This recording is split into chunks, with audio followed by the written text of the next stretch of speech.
कहा था ना कि एक एक माफिया को मिट्टी में मिला दूंगा। उत्तर प्रदेश में किसी भी माफिया को सर उठाने की अनुमति नहीं होगी। कोई भी माफिया अब आम और निरीह जनता को सता नहीं सकता है। और अगर किसी भी माफिया ने मुंह उठाने की हिम्मत की, सर उठाने की हिम्मत की, तो उसे मिट्टी में मिला दिया जाएगा। ये शब्द हैं योगी आदित्यनाथ के। अगर सुना है तो ठीक, नहीं सुना है तो एक बार फिर से सुनिए। और फिर मैं कहता हूं, इसे इस माफिया को मिट्टी में मिला देंगे। सरकार किसी है गफलत में हो, ये माफिया है, इनको मिट्टी में मिलाने का काम करेंगे। पूर्वांचल राजनीति का सबसे बड़ा नाम समाजवादी पार्टी के बाहुबली विधायक रमाकांत यादव चल गया योगी का हंटर।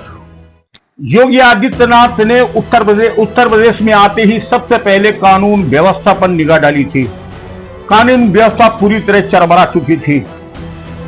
हर जिले में एक माफिया बैठा हुआ था और उसी माफिया का राज चलता था। जो वो माफिया चाहता था वही होता था और हुकूमत उस समय समाजवादी पार्टी की थी। चारों तरफ आतंक का नंगनाच हो रहा था। जनता कुछ भी कह पाने की स्थिति में नहीं थी। शायद यही कारण था कि अपराध से तंग जनता ने समाजवादी पार्टी की जड़ें हिला दी और भारतीय जनता पार्टी की उत्तर प्रदेश में सरकार बनी। अप्रत्याशित ढंग से योगी आदित्यनाथ को उत्तर प्रदेश का मुख्यमंत्री बना दिया गया और अपने इसी वादे को पूरा करते हुए उत्तर प्रदेश में आज भी धाएं धाएं और ठाएं ठाएं चल रहा है। कहीं फुल इनकाउंटर और कहीं पर हाफ इनकाउंटर। अपराधी अपराध करने के चंद घंटे बाद ही पुलिस का शिकार हो जाता है। कहीं उसके सीने या पीठ पर गोली लगती है तो कहीं उसके टांग पर गोली मारकर उसे घायल कर दिया जाता है। अब किसी को यह अनुमति नहीं है कि तुम सर उठाकर निरीह जनता पर अत्याचार करो। माफियाओं को मिट्टी में मिला देने की सिलसिला आज भी उत्तर प्रदेश में जारी है और एक बार फिर उत्तर प्रदेश के मुख्यमंत्री योगी आदित्यनाथ ने समाजवादी पार्टी के एक बाहुबली विधायक के नकेल कस दी है। समाजवादी पार्टी के वो बाहुबली जिन्हें रमाकांत यादव कहा जाता है। रमाकांत यादव की अपनी शिनाख्त पूर्वोत्तर में जबरदस्त माफिया सरगना के तौर पर है। उनके वो सारे धंधे बदस्तूर जारी थे जो इस कैटेगरी के लोग करते हैं। और अचानक हुआ ये कि वो तारीख थी 21 फरवरी और वर्ष था 2022। 21 फरवरी 2022 को अचानक जहरीली शराब कांड से 7 लोगों की मौत हुई। जब जांच पड़ताल की गई तो पता लगा ये शराब माफिया किंग रमाकांत यादव के भांजे की दुकान से बेची गई थी। सरकार योगी की थी। आनंद फानंद में जांच शुरू हुई और पता लगा इस पूरे शराब सिंडिकेट में रमाकांत यादव का हाथ है। 13 लोगों को नामजद किया गया, उन्हें गिरफ्तार करके जेल भेज दिया गया। पुलिस ने अपनी कार्रवाई फिर शुरू कर दी। रमाकांत यादव जेल में हैं। उन पर गैंगस्टर भी लग चुका है। 58 मुकदमे रमाकांत यादव पर आज चल रहे हैं। महत्वपूर्ण बात यह है कि जिसमें 7 लोगों की मौत की बात की गई थी, वहां कुछ सूत्र तो कहते हैं मरने वालों की संख्या काफी ज्यादा थी, जिसे केवल 7 ही बताया गया।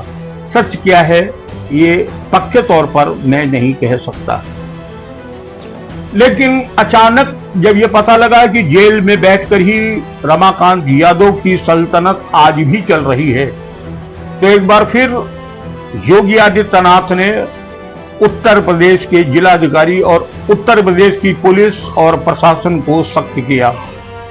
परिणाम रहा कि आजमगढ़ के जिलाधिकारी को सूचना मिली और पुलिस तत्काल सक्रिय हुई।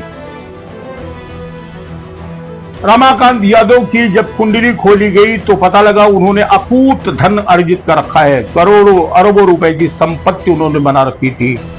और अचानक एक दिन ढोल नगाड़े बाजों के साथ पुलिस रमाकांत यादव के आवास पर पहुंची। डुगडुगी बजाई गई और ये घोषणा की गई कि यह संपत्ति फर्जी और गलत ढंग से अर्जित की जाती है, अतः सरकार इसे जब्त कर रही है।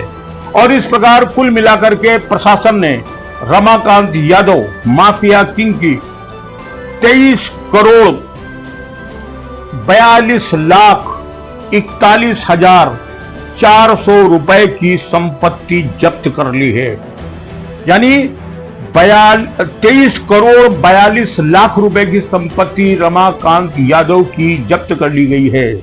इस घटना के बाद से समाजवादी पार्टी के नेता अखिलेश यादव तिलमिलाए हुए हैं, क्योंकि पूर्वोत्तर में रमाकांत यादव का जला था और उनको ऐसा यकीन था कि उस क्षेत्र में रमाकांत यादव उनके लिए संजीवनी का काम 2027 में करेंगे। लेकिन 2027 आने के पहले अनुमान ये लगाया जा रहा है कि उत्तर प्रदेश में कोई भी बाहुबली और महाबली बच नहीं पाएगा। या तो ये ऊपर जाएगा या कानून के कटघरे में आकर वो जेल की सलाखों के पीछे जाएगा। फिलहाल अब किसी भी अपराधी को यह अनुमति उत्तर प्रदेश में नहीं दी जाएगी कि वो खुल्लम खुल्ला जिए और अपराध करे। रमाकांत यादव की पर की गई इस कार्रवाई से लोगों में खलबली मची हुई है। हालांकि रमाकांत यादव बाहुबली तो हैं ही हैं, लेकिन राजनीति के एक बहुत बढ़िया और मजे हुए खिलाड़ी हैं। आज जब इनके इतिहास को जानेंगे तो आश्चर्य करेंगे। हालांकि इन्होंने राजनीति में पैर तो रखा था निर्दलीय प्रत्याशी के रूप में, लेकिन फिर ये कांग्रेस में चले गए। नहीं पटी कांग्रेस छोड़ करके ये बहुजन समाजवादी पार्टी के पास आ गए। वहां भी नहीं पटी तो ये भारतीय जनता पार्टी के पास आ गए। यानी कुल मिलाकर कहा जा सकता है कि कांग्रेस, बहुजन समाजवादी पार्टी और भारतीय जनता पार्टी उत्तर प्रदेश की चारों प्रमुख पार्टियों में रमाकांत यादव बाकायदा अपनी निष्ठा व्यक्त कर चुके हैं और रह चुके हैं। 1996 से लगाकर 2004 में ये आजमगढ़ से सांसद रहे। हालांकि राजनीति में इनको और ऊपर ले जाने और राजनीति के गुरु मंत्र सिखाने का काम मुलायम सिंह यादव ने किया था। मुलायम सिंह यादव को इनका राजनीतिक गुरु भी कहा जाता है। बहुत अच्छी पटती थी। मुलायम उनके हर सुख दुख में भागीदार बनते थे। लेकिन अचानक कुछ विवाद हुआ और ये रमाकांत मुलायम से नाराज हो गए, और इतना नाराज हो गए कि 2014 में जब इन्होंने देखा कि भारत में भारतीय जनता पार्टी की सरकार बनने वाली है, तो तत्काल ये सब कुछ छोड़ करके भारतीय जनता पार्टी में आ गए।